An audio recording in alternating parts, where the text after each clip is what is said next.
સેવા ગ્રુપ ભાવનગર દ્વારા સુરેન્દ્રનગર જિલ્લાના 3550 થી વધુ ઝૂંપડપટ્ટીના બાળકોને ઉનાળાના ધોમધખતા તડકામાં સ્લીપર અર્પણ।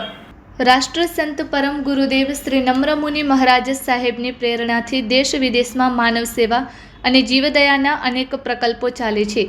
તે અંતર્ગત અર્હમ યુવા સેવા ગ્રુપ ભાવનગર દ્વારા ઉનાળામાં જ્યારે ગરમી દિવસે દિવસે વધી રહી છે ત્યારે ઉનાળાના આ ધોમધખતા તડકામાં તારીખ 10 એપ્રિલના રોજ સુરેન્દ્રનગર જિલ્લાના લીંબડી ગામમાં નાની કઠેચી સ્કૂલ, મોટી કઠેચી સ્કૂલ, રાણાગઢ સ્કૂલ આસપાસ ઝૂંપડપટ્ટીના અંદાજે 3550 જેટલા બાળકોને સ્લીપર અર્પણ કરી તેઓને સાતા પમાડવાનો એક પ્રયત્ન કરવામાં આવેલ।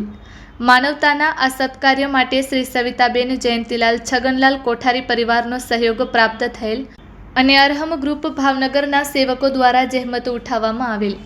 આ ઉપરાંત ઉનાળાની કાળઝાળ ગરમીમાં દર વર્ષની જેમ આ વર્ષે પણ સૌરાષ્ટ્રમાં અલગ અલગ ક્ષેત્રોમાં નિઃશુલ્ક છાસ વિતરણ કેન્દ્રોની હાલ શરૂઆત થઈ ગયેલ છે, જેના દ્વારા સેંકડો ભાવિકો શીતળ છાસ દ્વારા તરસ છિપાવવાનો ભગીરથ પુરુષાર્થ કરવામાં આવી રહ્યો છે। છાસ વિતરણ હજી અનેક ક્ષેત્રોમાં શરૂ થવા જઈ રહેલ છે। આવી નિસ્વાર્થ સેવાનો લાભ લઈ આપણે પણ ભાગ્યવાન બનીએ। આપનો અમૂલ્ય સમય અર્પણ કરવા 91 364 42 493 પર કોન્ટેક્ટ કરવા વિનંતી। Report by Ejaz Shaikh, Bhavnagar.